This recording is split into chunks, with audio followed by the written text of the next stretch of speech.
Please subscribe Sadhguru Sai Creations.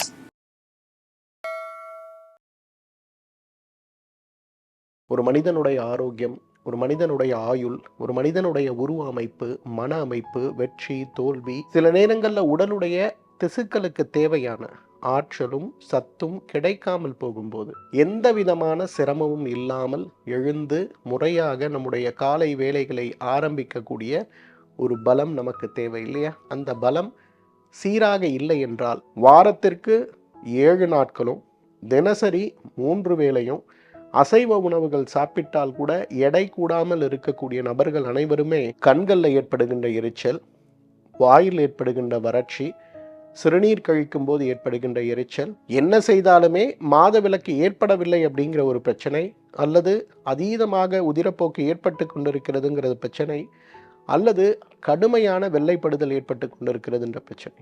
மருந்து தேவையில்லை, மாத்திரை தேவையில்லை. நம்முடைய தினசரி வாழ்வியல் முறையிலேயே எவ்வாறு உடல் சூடை குறைக்க முடியும் சொல்றதுக்கு 5 அழகான வழிகள்.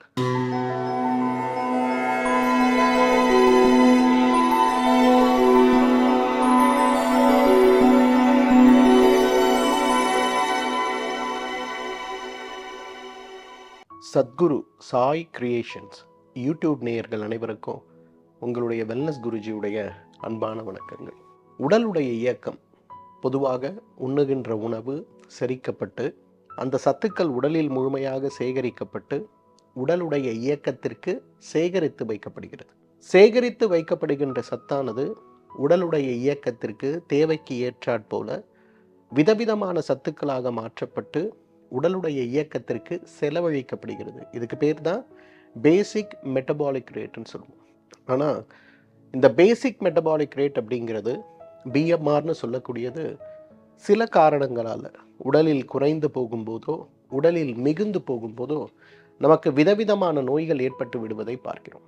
பேசிக் மெட்டபாலிக் ரேட் பிஎம்ஆர் அப்படிங்கிறது தான் ஒரு மனிதனுடைய ஆரோக்கியம், ஒரு மனிதனுடைய ஆயுள், ஒரு மனிதனுடைய உருவ அமைப்பு, மன அமைப்பு, வெற்றி, தோல்வி, தன்னம்பிக்கை, பயம் அனைத்தையுமே நிர்ணயம் செய்யக்கூடியது. இந்த பேசிக் மெட்டபாலிக் ரேட் அதிகமாகும் போது என்னாகும்? உடல் தனக்குத்தானே சேர்த்து வைத்திருக்கக்கூடிய கொழுப்பாக இருக்கக்கூடிய சத்தாக இருக்கக்கூடிய விஷயங்களை தேவைக்கு அதிகமாக செலவு செய்ய ஆரம்பிக்கும் போது, வழக்கத்திற்கு மாறாக இந்த நிகழ்வு நடக்கும்போது உடல் எடை வேகமாக குறைந்து கொண்டே போறதை பார்க்க முடியும். சில நேரங்களில் உடலுடைய திசுக்களுக்கு தேவையான ஆற்றலும் சத்தும் கிடைக்காமல் போகும்போது அந்த உறுப்புகள் சரியாக வேலை செய்ய முடியாமல் போகக்கூடிய ஒரு நிலையும், அதனால டெஃபிஷியன்சின்னு சொல்லக்கூடிய அது சார்ந்த சிரமங்களும் நிறைய ஏற்பட்டு விடுவதை பார்க்கிறோம். அதே இயக்கம் குறைந்து போகும்போது, பேசிக் மெட்டபாலிக் ரேட் குறைந்து போகும்போது தேவையற்ற பொருட்கள் உடலில் தங்குவதும் சத்துக்களே கழிவாக உடல்ல தங்குவதும் தங்கி உடல்ல பெயர் சொல்ல முடியாத அளவுக்கு நிறைய நோய்களை உருவாக்கி விடுவதையும் பார்க்கிறோம். அப்போ இந்த பிஎம்ஆர்னு சொல்லக்கூடிய பேசிக் மெட்டபாலிக் ரேட் அதிகமானாலும் பிரச்சனை தான், குறைஞ்சாலும் பிரச்சனை தான். அதிகமானா என்ன ஆகும்? சர்க்கரை நோய் போன்ற நோய்கள் ஏற்படும். குறைந்தா என்ன ஆகும்? தைராய்டு நோய்கள் போன்ற நோய்களும், புற்றுநோய்களும், முடக்குவாதம் சார்ந்த நோய்களும், இன்றைக்கு ஆட்டோ இம்யூன் நோய்கள்னு சொல்லக்கூடிய உடலுடைய வளர்சிதை மாற்ற காரணிகள், உடலுடைய பாதுகாப்பு அரண்கள், உடலுக்கு எதிராக வேலை செய்யக்கூடிய நோய்கள் அனைத்துமே பேசிக் மெட்டபாலிக் ரேட் குறைந்து போவதால் ஏற்படுகின்ற நோய்கள் தான். இதை நல்லா புரிஞ்சுக்கணும்னா, உடம்பு சூடு அதிகமானால் என்ன ஆகும், உடம்பு சூடு குறைஞ்சு போனால் என்ன ஆகுங்கிறது தான். முதல்ல உடம்போட சூடு அப்படிங்கிற இந்த பேசிக் மெட்டபாலிக் ரேட் அதிகமானால் என்ன ஆகும்? 5 அறிகுறிகளை நம்ம பார்க்க முடியும். முதலாவது அறிகுறி என்ன? காலையில் எழுந்து கொள்ளும் போதே கடுமையான சோர்வு. வழக்கமாக ஒரு நல்ல ஓய்வுக்கு பிறகு, ஒரு நல்ல தூக்கத்திற்கு பிறகு காலையில் எழுந்திருக்க நம்ம முயற்சி செய்கிறோம்னா எந்த விதமான சிரமமும் இல்லாமல் எழுந்து முறையாக நம்முடைய காலை வேலைகளை ஆரம்பிக்கக்கூடிய ஒரு பலம் நமக்கு தேவை இல்லையா?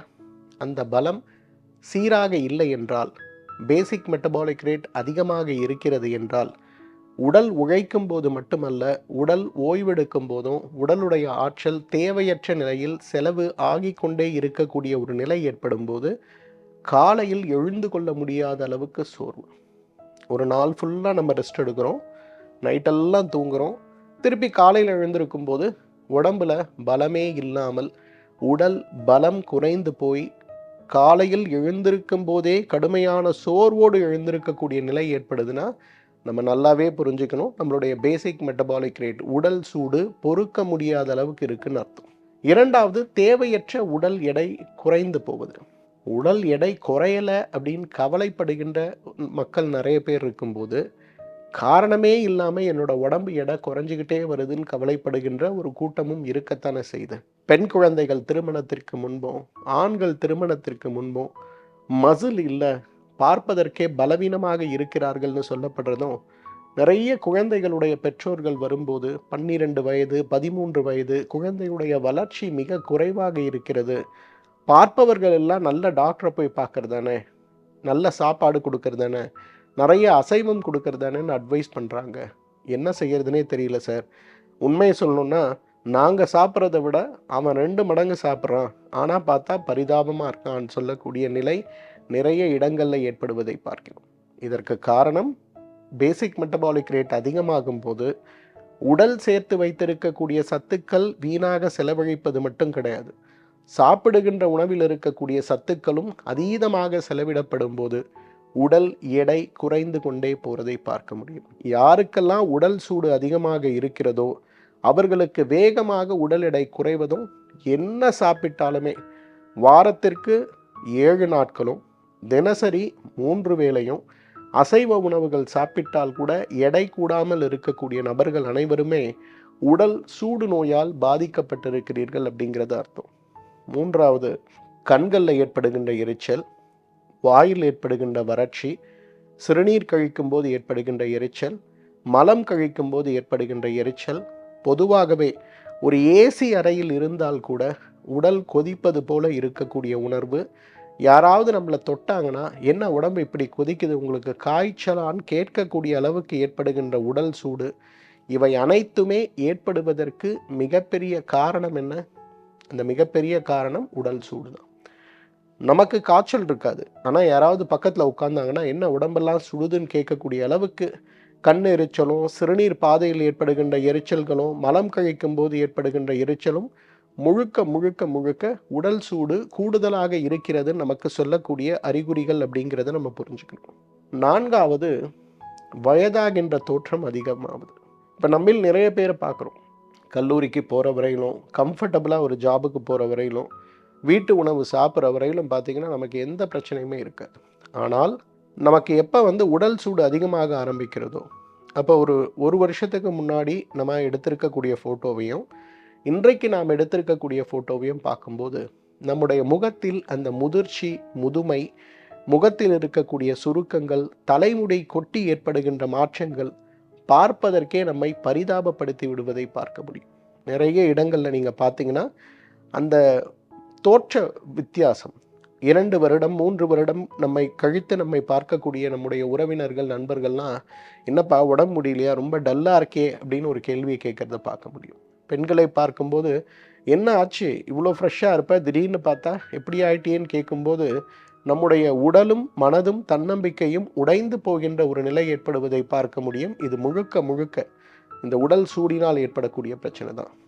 5வது, ரொம்ப முக்கியமானது என்னன்னா, பெண்கள் குறிப்பாக மாதவிலக்கில் ஏற்படுகின்ற கோளாறுகள்.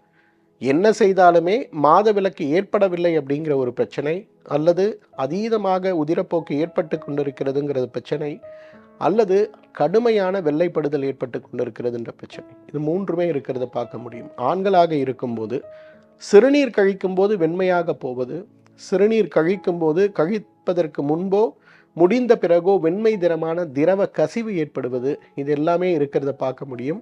இது ஆண்களுக்கு ஏற்படுகின்ற வெள்ளைப்படுதல் போன்று ஏற்படுகின்ற சிரமங்கள் இன்றைக்கு உடல் சூடால் ஏற்படுவதை பார்க்கிறோம். இந்த உடல் சூடு அதிகமான நான் ஏற்கனவே சொன்ன மாதிரி ஹார்மோன்ஸ் மாறும், செக்ரிஷன் சிலது அதிகமாகும், சிலது குறைந்து போகும், உடலுடைய வயதான வேகங்கள் அதிகமாகும், கட்டுப்படுத்த முடியாத நோய்கள் ஏற்படும், உடலுடைய நோய் எதிர்ப்பு சக்தி நமக்கு எதிராக வேலை பார்க்க ஆரம்பிக்கும். மொத்தத்தில் சொல்லணும்னா வயதாகின்ற வேகத்திலிருந்து அனைத்துமே மாறிப்போய் விடுவதை பார்க்க முடியும்.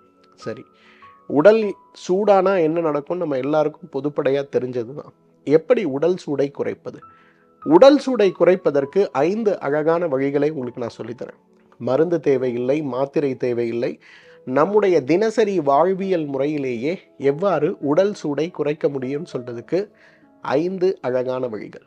முதல் வழி, நல்ல தூக்கம்.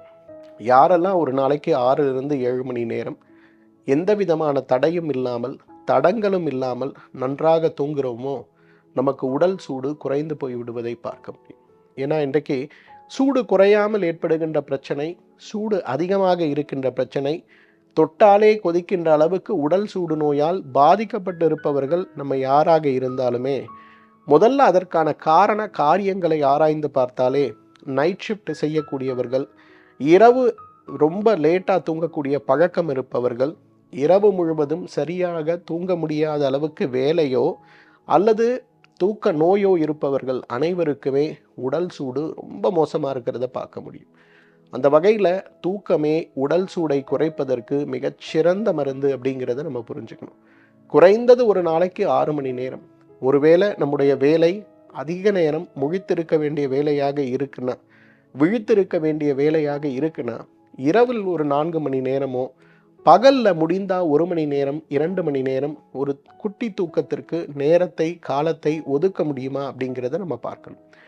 6 மணி நேரம் ஆழ்ந்த உறக்கத்தில் இருக்கக்கூடியவர்களுக்கு உடல் தன்னைத்தானே குளிர்வித்துக் கொள்வதை விட பேசிக் மெட்டபாலிக் ரேட் தானாகவே குறைந்து கொண்டு வருவதை பார்க்க முடியும். இரண்டாவது, எண்ணெய் குளியல். தமிழன் உலகுக்கு சொல்லி கொடுத்த மிகப்பெரிய வரப்பிரசாதம் எதுனா எண்ணெய் குளியல் தான். உலகத்தில் எந்த கலாச்சாரத்திலும் எண்ணெய் குளியல் கிடையாது. அதுவும் தமிழன் ஒரு படி மேலே போய் இன்றைக்கு விளக்கெண்ணெய்ன்னு சொல்லக்கூடிய எண்ணெயுடைய பயன்களை பற்றியும், விளக்கெண்ணெயை நாம் பயன்படுத்தும் போது இன்றைக்கு எண்ணெய் அப்படின்னு வரும்போது ஒமேகா சார்ந்த ஒமேகா 6 ஒமேகா சார்ந்த மூலக்கூறுகள் எவ்வாறு இரத்த குழாய்களை பலப்படுத்துகிறது அப்படிங்கிற ஆராய்ச்சிகள் எல்லாம் இன்றைக்கு நம்ம பார்க்கிறோம். ஆனால் உட்புறமாக பயன்படுத்தக்கூடிய தாவர எண்ணெய்களை விட வெளிப்புறமாக பயன்படுத்தக்கூடிய தாவர எண்ணெய்களுடைய பயன்களை பற்றியும், உடலில் இருக்கக்கூடிய இரத்த குழாய்கள், தசைகள், நரம்புகள், எலும்புகள், மூட்டுகள், தசைநார்கள், தோலுடைய ஆரோக்கியம் வரை வெளியில் இருக்கக்கூடிய காலம் கோடை காலமோ மழைக்காலமோ கடுமையான குளிர்காலமோ எதாக இருந்தாலுமே உடலுக்கு இந்த சீத உஷ்ண நிலைகள் பாதிப்பு ஏற்படாமல் இருப்பதற்கு என்ன செய்ய வேண்டும் அப்படிங்கிற அந்த பெரிய கேள்விக்கான சுலபமான பதிலாக தமிழன் இயற்கைக்கு கொடுத்த ஒரு மிகப்பெரிய வரப்பிரசாதம் தான் எண்ணெய் குளியல். பொதுவாக வாரத்திற்கு 2 முறை நம்ம எல்லாருமே எண்ணெய் தேய்ச்சி குளிக்கணுங்க. இல்லைனா கூட அபியங்கம் ஆச்சரேத் நித்தியம்னு சொல்லுவோம். அதாவது தினசரி மனிதனுடைய தினச்சரியையில் கோடை காலமானாலும் குளிர்காலமானாலும் மழைக்காலமானாலும் நாம் செய்ய வேண்டிய முயற்சி எது? எண்ணெய் தேய்த்து குளிப்பது தான். பொதுவாக நான் அட்வைஸ் பண்ணுறது 2 விஷயம்தான். பெண்களாக இருக்கும்போது செவ்வாய் வெள்ளியும், ஆண்களாக இருக்கும்போது புதன் சனியும். விளக்கெண்ணெய் 50 மில்லி எடுத்து சூடு செய்து கழுத்திலிருந்து கால் வரை விளக்கெண்ணெயை பூசி ஒரு அரை மணி நேரம் ஊற வைக்கணும். கழுத்துக்கு மேலே நல்லெண்ணெய் அல்லது தேங்காய் எண்ணெயை பூசி அரை மணி நேரம் ஊற வைத்து குளிக்கணும். இதை முறையாக செய்தோம்னா மிகப்பெரிய அளவில் உடல் சூடு குறைந்து போகிறதை பார்க்க முடியும். நிறைய பெண் குழந்தைகள் வருவாங்க, கடுமையான வெள்ளைப்படுதல், பிறப்புறுப்பில் அரிப்பு, முகத்தில் பொலிவு இழந்து போயிருக்கக்கூடிய நிலை. நிறைய ஆண்கள் வருவாங்க, நைட் ஷிஃப்ட் தான் சார் பார்த்தாகணும், 24 வயசு தான் ஆச்சு, என் ஃபோட்டோவை பாருங்கள் சார், 30 வயசு மாதிரி இருக்குது, எப்படி சார் எனக்கு கல்யாணம் நடக்கும்? என்ன பண்ணுறது? சுலபமாக உடல் சூடை எப்படி குறைக்கிறது? எண்ணெய் தேய்ச்சி குளிச்சா போதும். நல்லா உள்ளுக்கு சாப்பிட்ற விளக்கெண்ணெய்ன்னு கேட்டு வாங்குங்க. வெளியில் தடவுற விளக்கெண்ணெய்ன்னு கேட்காதீங்க. உள்ளுக்கு சாப்பிட்ற விளக்கெண்ணெய்ன்னு கேட்டு அதை நல்லா சூடு பண்ணி கழுத்திலிருந்து கால் வரை நன்றாக பூசி தலைக்கு நல்லெண்ணெயோ தேங்காய் எண்ணெயோ வச்சு வாரம் 2 முறை இந்த விளக்கெண்ணெய் குளியலை செஞ்சு பாருங்க. ஒரே மாசத்துல பொறுக்க முடியாம இருந்த அந்த ஒரு சோர்வு, அந்த சூடு குறைந்து போய் நம்முடைய உடம்பு அந்த சூடு குறைந்தா எப்படி இருக்கும் அப்படிங்கிற ஒரு புது அனுபவத்தை உங்களால் உணர முடியும். எண்ணெய் குளியல் உடல் சூடை குறைக்கக்கூடிய மிகச்சிறந்த ஒரு உபாயம், சுலபமான உபாயம். மூன்றாவது, எவ்வாறு ஒரு தூக்கமும் எண்ணெய் குளியலும் நம் உடலை குளிர்விக்கிறதோ அதே போல உடலுக்கு தேவையான அளவு தண்ணீர் குடிப்பது ரொம்ப ரொம்ப முக்கியங்க. இன்னைக்கு தண்ணீரே போதும் மனிதனை ஆரோக்கியமாக வாழ வைப்பதற்கு. இன்னைக்கு சத்து மாத்திரைகள் வேண்டுமா, உயர்ந்த டானிக்குகள் வேண்டுமா, அல்லது ஊசி மருந்துகள் வேண்டுமா, உடல் எடையை குறைக்க, உடல் சூடை குறைக்க நிறைய விவாதங்கள் நடந்து கொண்டிருக்கிறது. என்னுடைய அனுபவத்தில் வெந்நீரே போதும் இன்றைக்கு நம்முடைய உடல் சூடை குறைப்பதற்கு. எல்லாம் யோசிப்போம், உடல் சூடை குறைக்கணும்னா தண்ணீர் தானே குடிக்கணும், குளிர்ந்த நீர் தானே குடிக்கணும், ஏன் வெந்நீர் குடிக்க சொல்கிறீங்க? வெந்நீர் குடித்தா தான் உடல்ல வேர்வை அதிகரிக்கும். உடல் வேர்வை அதிகரித்தால்தான் தோலுக்கு மேலே இருக்கக்கூடிய எண்ணெய் பசையும் ஈரத்தன்மையும் சீராக இருக்கும்.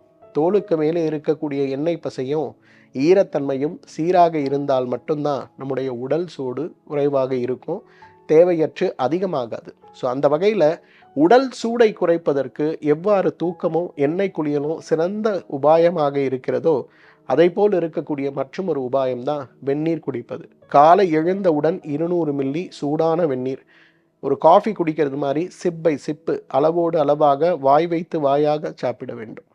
அதன் பிறகு ஒவ்வொரு 3 மணி நேரத்திற்கு ஒரு முறை 100 அல்லது 200 மில்லி வெந்நீர் குடிக்கும்போது உடல்ல அவ்வளவு பெரிய மாற்றம், ஆரோக்கிய மாற்றம் ஏற்பட்டு விடுவதை பார்க்க முடியும். இன்றைக்கு வெந்நீர் குடித்தாலே போதும் உடல் சூடு குறைந்து போய் விடுவதை பார்க்க முடியும். 4வது ஏதாவது ஒரு உடற்பயிற்சிங்க. நம்ம அதிகமாக இயக்கமற்று இருந்தால் தான் நம்ம உடல் சூடாகி கொண்டே இருக்கும். நீங்களே பாருங்க, நல்லா நடந்து கொண்டிருப்பவர்களுக்கு உடல் சூடே வராது. யாரெல்லாம் ஒரே இடமா உட்கார்ந்து வேலை பார்க்கணுமோ அவங்களுக்கு தான் உடல் சூடு அதிகமாகும். என்ன செய்தாலுமே உடல் சூடு குறையல.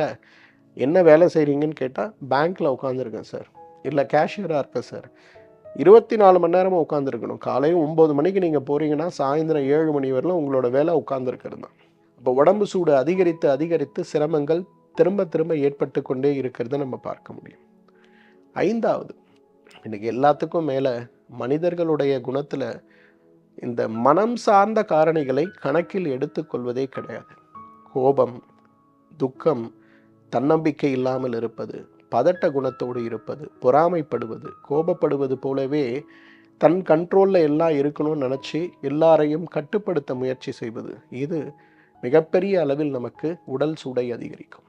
தியானத்தின் மூலமாக உடல் சூடை நாம் சுலபமாக வெல்ல முடியும். உடலியல் காரணிகள், உணவியல் காரணிகள் எப்படி இருக்கோ அதே போல மனவியல் காரணங்கள், உளவியல் காரணங்கள் இன்றைக்கு நிறைய இருக்கிறத பார்க்கணும். எப்பவுமே கோவப்படுற ஒரு மனப்பான்மை உங்களுக்கு இருக்கு, இல்லை உங்களுடைய வேலையே கடுமையாக கோபப்பட்டு வேலை வாங்குவது அப்படின்னா என்ன ஆகும்? உங்களுடைய உடல் சூடு அதிகமாகி கொண்டே போகும். மனம், பதட்டம், பயம், நாளைக்கு பரீட்சை இருக்குது, இல்லை நாளைக்கு இன்டர்வியூ இருக்குது, இது சதாசர்வ காலம் போகும்போதே கையை தொட்டு பார்த்தாலே உடம்பெல்லாம் கொதிக்கும். பேசிக் மெட்டபாலிக் ரேட். நம்ம ஒரு பிரச்சனை வரும்போது அந்த பிரச்சனையை அணுகுவது ஒரு மகிழ்ச்சியான அல்லது ஒரு சவாலான நிலையில் இருப்பது போக ஒரு பயமான கோபமான நிலையை எடுக்கும்போது உடம்பில் இருக்கக்கூடிய கார்டிசோல் லெவல் அதிகமாகும்.